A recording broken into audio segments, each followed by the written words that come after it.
Hi, I'm Gerald Sewell, the author of the Military Review Spotlight article, From Toxic to Tonic, Emotional Intelligence for Toxic Leaders. I start the article out discussing what emotional intelligence is. Then I kind of go into why it can be really important, why it can be really key for military leaders, not just Army leaders, but military leaders in general. Then I I plug in a short vignette which kind of gives a view of the classic toxic leader. From that, I talk about how that impacts the organization and how that brings negativity to the organization. I look at Dr. George Reed's three key elements of toxic leadership that he kind of laid out in a 2004 Military Review article, where he talks about toxic leaders tend to have negative climates, they tend to focus on themselves, and tend to not really show concern for the well-being or development of their subordinates. From that point, I showed it brings down the organization.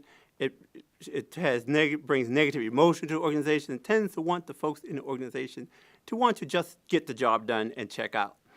Then I look at how can emotional intelligence help. I look at emotional intelligence first being a tool for assessment, to assess where the interpersonal skills, where the interpersonal tact of these leaders are. And once they've identified, okay, maybe I do have a weakness here, maybe I do need to work on this here, then I go into how emotional intelligence can be used to develop a plan that involves taking significant steps, intentional actions, to work on those weaker areas. The Army has helped us with the MSAF because we don't always want to say, hey, I have a problem. We say, hey, I'm fine.